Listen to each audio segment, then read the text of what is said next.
नमस्कार, आप सभी का स्वागत है मेरे इस यूट्यूब चैनल में। आज हम इस वीडियो में हम चर्चा करेंगे सेमेस्टर 1 के लिए जो काफ़ी इम्पोर्टेंट होंगे। CC1 पेपर का चर्चा करेंगे। कुछ इम्पोर्टेंट टॉपिक जो आपकी परीक्षा के लिए बहुत ही इम्पोर्टेंट होंगे। तो चलिए हम लोग स्टार्ट करते हैं टॉपिक को कि कौन कौन से टॉपिक पर आपको ज़्यादा ध्यान देने की आवश्यकता है, जहाँ से प्रश्न जो है ज़्यादा से ज़्यादा पूछे जा सकते हैं। सिंधु घाटी सभ्यता आप जानते ही, अच्छे से पढ़ लीजिएगा। जो भी मैंने बताया था सिंधु घाटी सभ्यता की विशेषता, उसकी सामाजिक, आर्थिक, धार्मिक जो उसकी स्थिति थे, उसके नगर नियोजन अच्छे से पढ़ लीजिएगा। ठीक है, अब आगे हम लोग यहाँ चर्चा करते हैं जो परीक्षा के दृष्टिकोण से काफ़ी इम्पोर्टेंट होंगे। और देखिए, कुछ वैदिक देवता हैं, जैसे इंद्र जो हैं वो बादलों के देवता हैं, वायु के देवता हैं, अग्नि के देवता हैं, रुद्र विनाश के देवता हैं, उषा जो हैं वो प्रभात की देवी है, वरुण जल और नैतिकता के देवता हैं। तो ये सब, मारुत पवन के देवता को बोला गया, पृथ्वी उर्वरता की देवी है, पूषण शूद्रों के देवता हैं। वैदिक ग्रंथों को मोटे तौर पर दो भागों में वर्गीकृत किया जाता है, जिसका नाम है श्रुति और स्मृति। श्रुति किसको कहते हैं? श्रुति वे ग्रंथ हैं जो सुने जाते हैं या ध्यान के दौरान ऋषियों द्वारा भगवान के रहस्यों उद्घाटन से संबंधित हैं। 4 वेद और संगीता श्रुति में शामिल है। 4 वेद जो हैं और संगीता जो हैं वो श्रुति में शामिल हैं। स्मृति किसको बोलते हैं? दूसरी ओर स्मृति वे हैं जो सामान्य मनुष्यों द्वारा आद किए जाते हैं। वेदों, ब्राह्मण, आरण्यक और उपनिषद, 6 वेदांग और 4 उपवेद पर विस्तृत टिप्पणी व्याख्या स्मृतियाँ बनाते हैं। चलिए आगे हम लोग देखते हैं सभी वेदों के विषय में। पहले हम चर्चा करेंगे ऋग्वेद। उसके जो ब्राह्मण ग्रंथ हैं वो ऐत्रेय ब्राह्मण हैं, कौशितकी हैं। उपवेद जो हैं ऋग्वेद के वो धनुर्वेद हैं, बहुत इंपॉर्टेंट। ऋग्वेद के जो पुरोहित होते हैं उसको होतार या होत्री कहा जाता है। सबसे प्राचीन पाठ सूक्त कई देवताओं को समर्पित, विशेष कर इंद्र के लिए विषय वस्तु जीवन, मृत्यु, सृजन, बलि और सोम, ईश्वरीय सुख, इसके बारे में वर्णन है। सामवेद का यदि हम चर्चा करते हैं तो इसके संबंधित ब्राह्मण है तांडय, षड्विश। उपवेद हैं गंधर्ववेद, इस संगीत से संबंधित है। सामवेद आप सभी जानते हैं। पुरोहित हैं उद्गायत्री, संगीत पर प्राचीनतम पुस्तक। साम बराबर होता है राग और रागनी, ऋग्वेद से प्रेरित काव्य है।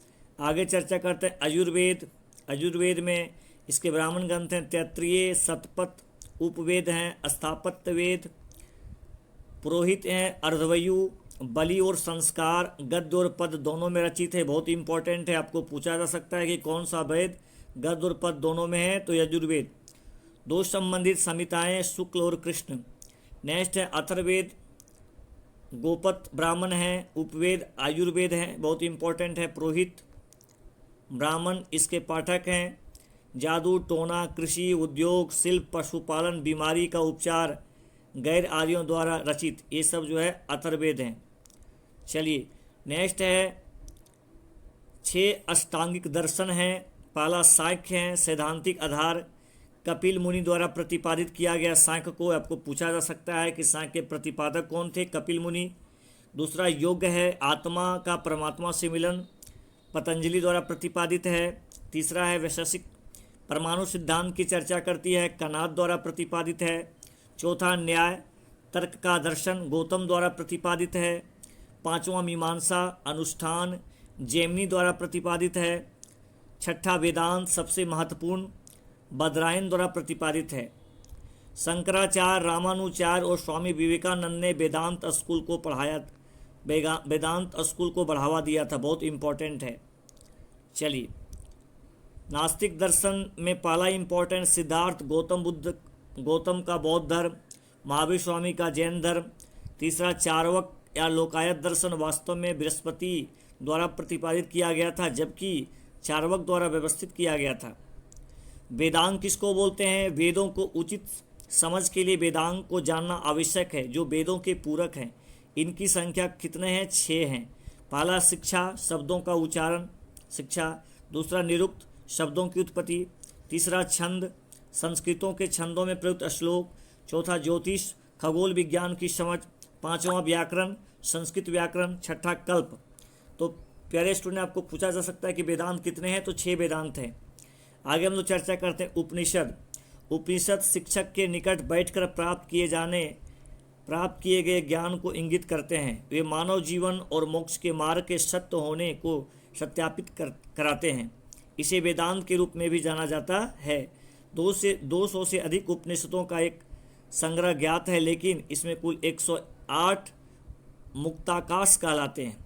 मुंडक उपनिषद इसमें सबसे प्रसिद्ध है, जिसमें सत्यमेव जयते वर्णित किया गया। आपको पूछा जा सकता है कि किस उपनिषद में सत्यमेव जयते वर्णित किया गया है, तो मुंडक उपनिषद बहुत इंपॉर्टेंट। चलिए हम लोग चर्चा करते हैं। अधिकारी और वैदिक काल में उनकी रूपरेखा। प्रजापति कौन होता? चारागाह भूमि का अधिकारी होता था, उसको प्रजापति कहते थे। बहुत इंपॉर्टेंट प्राधिकारी थे। आगे हम लोग देखते हैं और इम्पोर्टेंट पुरातन साहित्य में कुछ देखते हैं। पुराणिक साहित्य बहुत विशाल है, जिसमें 18 मुख्य पुराण, 18 सहायक पुराण हैं। पुराणों में 4 युगों का उल्लेख है, कृत, त्रेता, द्वापर और कली। ठीक है, ये बहुत इंपॉर्टेंट है, जान लीजिए। महाकाव्य में महर्षि वाल्मीकि के रामायण की शुरुआत लगभग 5 ईसा पूर्व 6000 श्लोकों से हुई थी, जो अंत में 24,000 श्लोकों के साथ समाप्त हो गई, जिसकी रचना अलग अलग समय में हुई थी। महर्षि व्यास की महाभारत 70 BC से 4 AD के बीच लिखा गया था, जिसके प्रारंभ में 8800 श्लोक थे, जो बाद के समय में बढ़कर अंतिम संकलन में 1,00,000 श्लोक हो गए। महाभारत या सप्तहास्त्री संहिता के रूप में लोकप्रिय हुआ। मौर्य गुप्त काल के दौरान नैतिक निर्देशों के भाग जोड़े गए थे। इन ग्रंथों की धार्मिक प्रकृति, निश्चित तिथियों और कालक्रमों की अनुपस्थिति तथा अतिशयोक्तिपूर्ण कथन इसे इतिहास लेखन में उपयोग करने से रोकती है। तो ये बहुत इंपॉर्टेंट है प्यारे स्टूडेंट्स। यहाँ से आपका प्रश्न 100% पूछा जाएगा। वैदिक सभ्यता से आपको पूछा ही जाएगा। वैदिक सभ्यता को आप अच्छे से पढ़ लेंगे। अब हम लोग देखते हैं महाजनपद काल। महाजनपद बहुत इंपॉर्टेंट टॉपिक है, इसको थोड़ा सा देख लीजिए। देखिए, महाजनपद काल जो है 600 ईस्वी पूर्व से लेकर 400 ईस्वी पूर्व, इसको पूर्व मौर्य काल भी कह सकते हैं। यह वह चरण था जिसके दौरान जनपद आकार में बड़े होते गए और क्षेत्र विस्तार के अंतर्गत समाहित होते गए, जिसके परिणामस्वरूप महाजनपद का निर्माण हुआ। अंगुत्तर निकाय, महावस्तु अर्थात बौद्ध ग्रंथ और कुछ जैन ग्रंथ महाजनपदों के बारे में जानकारी के स्रोत हैं। मगध ने एक साम्राज्य बनने की प्रवृत्ति और क्षमता को प्रदर्शित किया। भारतीय इतिहास का यह काल जैन धर्म व बौद्ध धर्म जैसे दार्शनिक विकास से प्रभावित और प्रेरित था। आर्थिक समृद्धि से शहरी केंद्रों का विकास हुआ और सिक्कों का प्रथम उपयोग इसी अवधि में प्रारंभ हुआ, जिन्हें आहत सिक्के, पंचमार्क कॉइन कहा जाता है। लोहा औजारों का बड़े पैमाने पर उपयोग, कृषि का प्रसार और उत्तरी काले पॉलिशदार मृदमान इस समय की महत्वपूर्ण विशेषता थी। इस अवधि के दौरान ब्राह्मी लिपि का विकास हुआ, बहुत इंपॉर्टेंट है महाजनपद काल में। आर्थिक समृद्धि के कारण शहरी क्षेत्रों का विकास हुआ। इस समय से सबसे पहली बार सिक्कों के उपयोग के साक्ष्य प्राप्त होते हैं। यह आहत सिक्के थे। बड़े स्तर पर लोहे के उपकरण का उपयोग, कृषि का विस्तार एवं उत्तरी पॉलिश वाले मृदमान इस काल की संबंधित हैं। इस समय पहली बार ब्राह्मी लिपि का साक्ष्य प्राप्त होता है, जैसे मैंने आपको बताया। कर व्यवस्था में राज्यों की संपत्ति में वृद्धि हुई। इस समय वेश्यावृत्ति का साक्ष्य प्राप्त होते हैं। महिलाओं की स्थिति में गिरावट आई, जिससे बौद्ध एवं जैन धर्म के अनुयायियों की संख्या में वृद्धि हुई। समाज में विभिन्न प्रकार की जातियों की उत्पत्ति हुई एवं अस्पृश्यता की स्थिति और भी जटिल हो गई। प्यारे स्टूडेंट्स, हम लोग थोड़ा महाजनपद से क्वेश्चन 100% पूछा जाएगा। कम से कम इसकी राजधानी से ऑब्जेक्टिव तो आ ही जाएगा। महाजनपद राजतांत्रिक आगणतांत्रिक होते थे। कुरु, वजी, मल, पंचाल और कंबोज गणतंत्रीय राज्य थे। याद रखिएगा, पूछा जा सकता है इनमें से कौन गणतंत्रीय राज्य थे, तो कुरु, वजी, मल, पंचाल और कंबोज गणतंत्रीय राज्य थे। और राज्य में सर्वोच्च अधिकारी के रूप में गण परिषद वरिष्ठों की सभा थी। अब हम लोग थोड़ा महाजनपद देख रहे हैं, उनका राजधानी देख लें।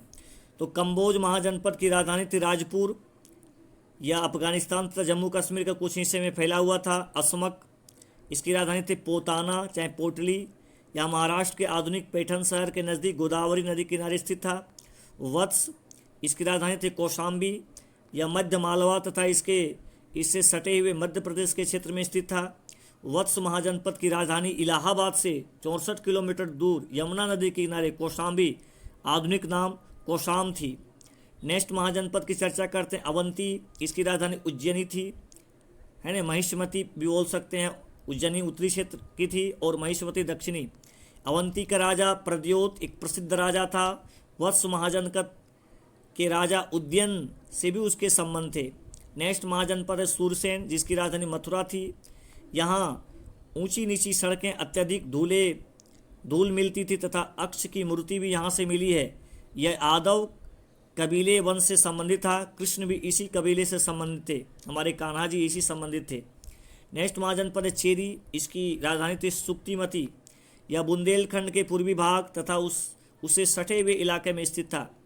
नेक्स्ट महाजनपद है मल, जिसकी राजधानी थी कुशीनारा या पावा। यहाँ राजतंत्रात्मक नहीं था। कुशीनारा की पहचान गोरखपुर जिले के कसिया तथा पटना जिले के पावकपुरी के रूप में की जाती है। नेक्स्ट है कुरु, इसकी राजधानी थी हस्तिनापुर और इंद्रप्रस्थ। यह दिल्ली मेरठ क्षेत्र में स्थित था।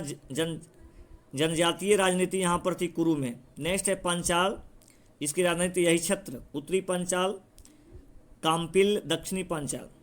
यह आधुनिक फर्रुखाबाद जिले में काम्पिल का हिस्सा था। जनजातीय राजनीति यहाँ पर थी।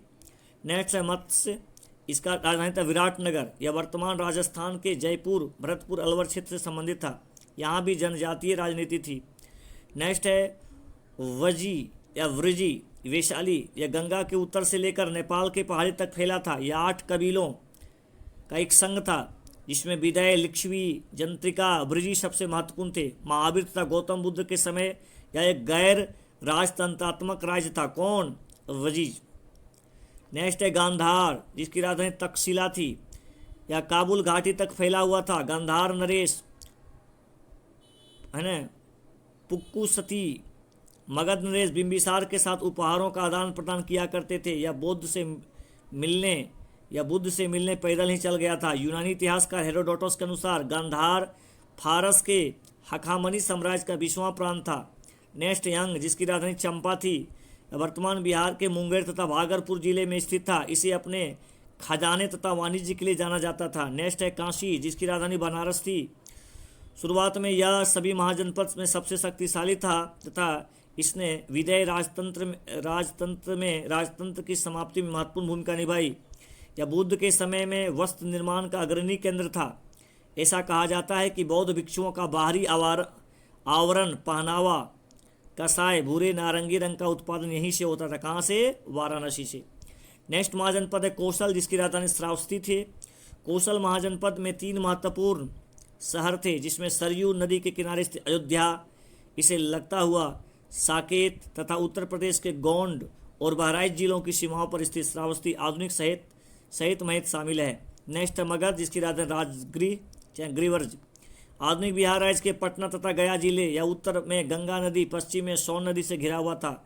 यहाँ वर्ण व्यवस्था का अनुसरण नहीं किया जाता था, जिसके कारण सभी ब्राह्मणवादी ग्रंथों में मगध के लिए अपमानजनक, अप्रतिष्ठारी बातें कही गई थी। जबकि इन जगह गया पर बौद्ध को हुए आत्मज्ञान की प्राप्ति के कारण बौद्ध ग्रंथों में इसे उच्च दर्जा दिया गया है।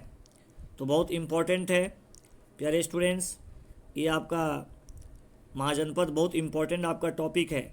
तो आज के लिए बस इतना। आप लोग सभी लोग इसको ज़रूर देखिएगा। इसका ऑलरेडी मैं PDF आप लोग को पहले ही भेज चुका हूँ। सभी देख करके मेरे चैनल को सब्सक्राइब कीजिएगा, एक लाइक ज़रूर कीजिएगा और कमेंट में अपना रोल नंबर आप ज़रूर लिखिएगा। Thank you very much.